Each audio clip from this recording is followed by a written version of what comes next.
live from WTVO Rockford and your home team. Eyewitness News at 5 starts now. The remains of a Harlem High School grad killed during Marine training are returned to the state line. A procession in his honor of Corporal Nathan Carlson goes from O'Hare to Loves Park City Hall. A missing Rockford woman's family receives news they were afraid of. 2 days after she was last seen, the 68-year-old's body is found. And an update to a story we brought you yesterday on the fate of a downtown Rockford business. Find out Midwest Rustic's future plans. Good evening, I'm Mimi Murphy. And I'm Eric Wilson. A fallen local Marine returns home. Corporal Nathan Carlson was killed in an aircraft crash earlier this month in California. Law enforcement agencies are escorting Carlson from O'Hare. The procession started on I-90 around 345. It's making its way to Route 173. Vehicles will go west to Alpine, then down to Riverside. It ends at Loves Park City Hall. We'll bring you a little bit more on this. That's a look at the map or the route that they are expected to take, the caravan is expected to take. And we'll bring you a report on that once the caravan itself makes it into town. Meanwhile, the body of a missing Rockford woman we told you about yesterday was discovered. According to the Winnebago County Sheriff's Office, someone found Sherry Crenshaw's remains on Crowley Street last night. That's near South Springfield and Cunningham. Investigators did not give a cause of death. The coroner's office will do an autopsy. Family members reported Crenshaw missing Tuesday. She was last seen driving away from her Montague Road home Monday evening. Her gold Plymouth minivan turned up about a mile away on Michigan Avenue the next day. If you have any information about what might have happened to her, call the Winnebago County Sheriff's Office or Rockford Area Crime Stoppers. Independence Day is right around the corner. Everyone's getting their 4th of July party supplies. For some people, that includes fireworks, even though fireworks are illegal in Illinois. Nikel Delgado caught up with first responders who shared some 4th of July safety advice. Nikel? Eric, Mimi, plenty of people are probably planning their own patriotic display, but local leaders put a warning: fireworks are illegal and dangerous. Fireworks are illegal, and that's the most important thing to remember, is they're illegal for a purpose too. And Rockford Fire Department Division Chief Matthew Knott says while the 4th of July is filled with food, games, and beautiful fireworks in the sky, it's important to remember they're dangerous, especially since it's been abnormally dry. You know, we've seen historically structure fires, building fires related, grass fires, and a lot of injuries, and it's just absolutely something that's absolutely preventable. You can still have backyard fun with snakes, smoke devices, party poppers, and sparklers, but even these can be unsafe. The most common ones that we see are superficial burns from sparklers or other fireworks, eye injuries, loss of fingers, or sometimes more serious injuries. UW Health Kids pediatric emergency medicine physician Dr. Nicholas Kunnell says sparklers can burn up to 2,000 degrees, and every year 3,000 kids get hurt from fireworks. To remember to have someone supervising to make sure all are safe. Remember not to pick up the fireworks after they're done. And if there's alternatives to fireworks such as glow sticks instead of sparklers, they can be a real nice alternative. Chief Knott asks if you plan on having sparklers at your 4th party, have a bucket of water or sand on hand to keep everyone safe. We encourage everybody to leave those to the professionals. There's great shows in the area. Just go attend one of those, and like I said, that's a much safer and a better show than what you can do at home anyway. The Rockford Fire Department takes illegal use of fireworks seriously and will confiscate them, along with a fine up to $750. Mimi? All right, thanks, Nikel. Rockford's 4th of July celebration is set for Monday. If you don't want to deal with the crowds, you can watch the show over on Fox 39. We'll have live coverage from downtown Rockford. You can watch Celebration of Freedom starting at 9 p.m. Monday night. The man shot by law enforcement outside Rockford's Hard Rock Casino has died. Back on May 28th, an off-duty Winnebago County Sheriff's officer called for help with 51-year-old Brady Tompkins in the parking lot. When Rockford police got on scene, they say Tompkins fired a shot in the air and refused to put down his gun. Body camera video from that night shows Tompkins then point the gun at officers. That's when the officers fired. He was taken to the hospital and died today. The Winnebago-Boone County Integrity Task Force is handling that investigation. Speaking of investigations, there could be issues with some of the results from Tuesday's primary elections. The Winnebago County Clerk's Office is reviewing ballots. According to the county, Election judges discovered a discrepancy while reviewing certain referendum questions. The clerk is looking at a possible clerical error. Staff and bipartisan representatives are reviewing the ballots to see if candidate races were impacted. The county has 2 weeks to confirm election results. Rockford area homes continue to sell fast and for more money. According to the Northwest Illinois Alliance of Realtors, the average sale price for a home was $178,000 in May. That's an increase of $10,000 and is high for the year. Demand is still high despite rising mortgage rates. A local expert says those higher rates can be a double-edged sword. It really puts Rockford in kind of an advantage because our price points are lower than compared to national averages. But, you know, even for, say, first-time home buyers, you know, they really have to think through, you know, is this a home that I can afford? Homes are selling more quickly as well, on average taking 2.5 weeks. That's compared to 4 weeks during the first 4 months of the year. Northern Illinois Hospice welcomes a special guest. Meet Franz Furwig, the Chief Comfort Officer from First Staffing. The goal of his visit was to relieve stress for the staff. It was Northern Illinois Hospice's first planned therapy dog visit. The organization's CEO says employees all have challenging jobs, so a visit from Franz is a big morale boost. The Northern Illinois Hospice team is taking pause to distress today. The work that we do is challenging, and it's 24/7, 365. So it's really important that we create opportunities for our team to really benefit from a little comforting themselves. Staff was also treated to lunch from Portillo's. Here's an update to a story we brought you yesterday about the future of the Midwest Rustic. They aren't going anywhere. That's according to their Facebook page. The store had posted a video a few weeks ago about their decision to permanently close. But since then, support from Rockford and the surrounding community helped the store owner reach the goal. Their store will be closed tomorrow through next Tuesday as they reset the store and make some changes. If you're looking for a unique place to visit, we'll show you a quiet spot just a few hours drive away. Coming up at 6, we take a look in this week's Destination Illinois. It was a hot one this afternoon as temperatures today made it into the low 90s. Not a lot of humidity though, so that is good. It does creep up a little bit here towards the latter half of our holiday weekend. I'll have a look at that and our storm chances too, all coming up in your most trusted forecast a little later. You're watching Eyewitness News, your home team with Eric Wilson, Mimi Murphy, Scott Leber, and Chief Meteorologist Candace King. As we mentioned at the top of the show, a fallen local Marine is returning home. Corporal Nathan Carlson was killed in an aircraft crash earlier this month in California.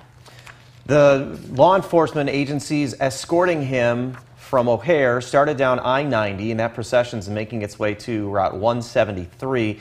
Amory Wilder is on 173 near Forest Hills Road waiting for the caravan. Amory, what's the scene like there? Eric, Mimi, right now we're lined up for the homecoming of Corporal Nathan Carlson. I'll step to the side so you can see what's going on behind me. The cars are expected to come this way.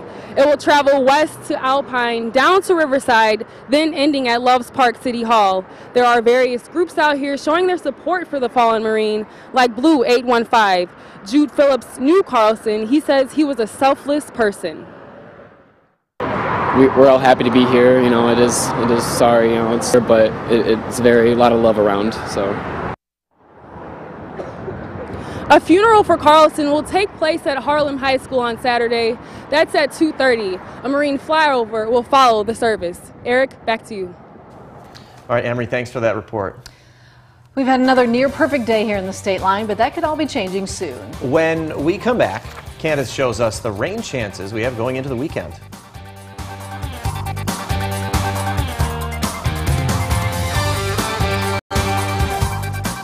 Now, your first warned weather forecast from Chief Meteorologist Candace King. Well, we've got a lot of sunshine and a lot of wind out there this afternoon. We take a live look with our Mercell Skytrack camera now out of the Poplar Grove Airport. We've had a few clouds kind of work in here this evening, or this late afternoon and evening. Almost forgot what time it was. But we've got continue with the sunshine out there. Temperatures have made it into the upper 80s and low 90s. We've had a little bit of a gusty wind at times, 30 to 35 miles per hour, but those wind gusts kind of coming down here over the last hour to hour and a half. Sustained winds, however, still at about 10 to 20, even up to 25 miles per hour. So it is going to be a windy evening, but after sunset, the winds will gradually begin to subside. Temperatures, they've been hot today, but we haven't been excessively humid because we've been actually able to mix down some drier air from above. We're at 89 in Rockford, 87 in Freeport, 91 in Janesville, and you're sitting at 86 in Dixon, same thing in Rochelle. Cold front up to the north of us. We've had some showers, thunderstorms lining up from Wisconsin back through Minnesota and Iowa. Those kind of weakening a bit, but that cold front will eventually advance in our direction here later tonight. We are going to stay dry. Chance for rain works in by tomorrow morning, and we can see that here on Futurecast with the increase in cloud cover. We've got a couple of showers and an isolated thunderstorm that'll move in after about 4 or 5 o'clock tomorrow morning. Not going to be a washout of a morning, but a few heavier downpours are possible. Nothing that'll be too widespread for us, I don't think, here, unless we actually see that cold front slow down just a bit. We do have some moisture returning out ahead of that, but we've also got plenty of dry air as well. So here we go through the morning. Expect those rain showers to come through. These will actually move out of the area after about noon tomorrow, and we're looking at a mostly dry afternoon, but can't rule out an isolated shower or thunderstorm during the afternoon and early evening. We'll dry out for Friday night. Temperatures will be able to rebound back into the low 80s. Might feel a little muggy out there tomorrow compared to where we were just these last couple of days, because there is going to be some moisture that actually lingers back behind that front. Now, high pressure builds in for the weekend. We've got a lot of dry time here for the weekend. So you've got outdoor plans, a lot of things going on. Don't want you to cancel anything yet because we've got a lot of dry time here. But you do have just to kind of keep an eye on the radar. Isolated shower thunderstorm later in the day on Saturday. Same thing on Sunday too. But nothing, I don't think that'll be a washout. And again, a lot of dry time in here for the weekend. We do need the rainfall, however, because we have been pretty dry here. And in fact, when we go back the last 2 weeks, when we look at kind of the drought conditions or the dry conditions over the Midwest, look at how much they have kind of expanded across the Midwest, and especially here in Illinois, you've got moderate drought conditions in east central Illinois. So it is pretty dry. I mean, we're going to finish the month of June almost actually above a 2.5-inch deficit. Now we get into a little bit more of an active pattern. This is kind of what we call a ring of fire pattern. Very typical for July and August when you get into kind of the heart of the summer.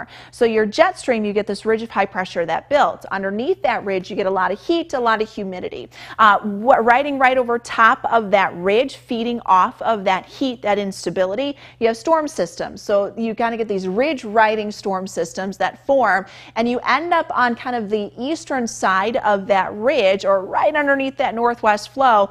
And that's when you get that more overnight activity with the really heavy rainfall. And that may be a pattern that we get into next week. That could actually start as early as Monday. So Monday out of the weekend, I think, is the day we kind of have to watch here for a better chance for some showers and thunderstorms. May see that more towards Monday night, though, and then going into next week. Temperatures will stay in the 80s here. We may see those numbers drop down. And again, guys, our numbers next week are going to be dependent on that rainfall. Right now, kept us in the mid and upper 80s through early next week.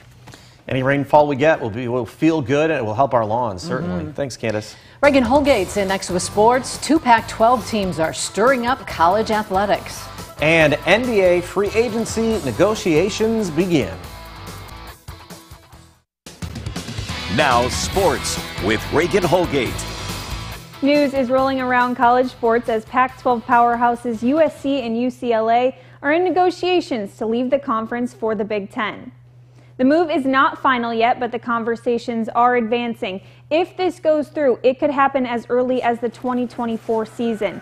According to The Athletic, Big Ten presidents and athletic directors met last night to discuss adding these 2 schools to the league. This would be similar to one that took place last summer when Texas and Oklahoma opted to leave the Big 12 for the SEC. This story is still developing. We will keep you updated as things progress. NBA free agency negotiations have started as of 5 o'clock tonight. The rumors and speculation around the league might just be what makes this part of the offseason truly chaotic. Maybe the biggest story to shock the basketball world today is Kevin Durant. He has requested a trade from the Nets mere hours before agency opened up and just days after Kyrie Irving opted into the final year of his contract for next season. The Phoenix Suns and the Miami Heat are two of the teams on Durant's wish list for potential destinations. The Bulls continue to remain hopeful that Zach LaVine will stay in Chicago, but as you've already seen, nothing is guaranteed. Willson Contreras has been key for the Cubs recently, and they are going to look to him tonight for the final game in Cincinnati. In their 8-3 win last night, Contreras captured his 13th home run of the season, which now leads the league for all catchers. He also secured his 600th base hit. It was his 7th game this season with 3+ hits, but his reaction to the news of 600 might just be the best part. 600? Oh, I didn't know about that. I'm glad that I didn't know. I probably could put some pressure on myself knowing that I was close to 600. I'm really glad and blessed to get a 600 career base hit in the big leagues, especially with the Cubs. Hopefully I can keep them coming, hopefully get to 2,000 with the Cubs. Contreras will look to tally a few more tonight. First pitch is at 7:05. That's all for sports. We'll be right back. Candace will have another look at that forecast in just a moment. First, here's what News Nation has lined up for later. Tonight, Bernie Sanders says he has a plan to fix the airline industry, but we're looking at why it'll actually cost you more.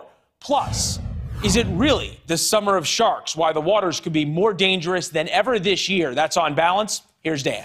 Thanks, Leland. Tonight on Dan Abrams Live on News Nation. The Supreme Court's decision to expand gun rights had many on the left saying the sky was falling. But now more liberal states impacted are imposing tougher permit laws again that they say passed the court's test. So maybe the court's ruling wasn't as bad or sweeping as they said? That's tonight on Dan Abrams Live.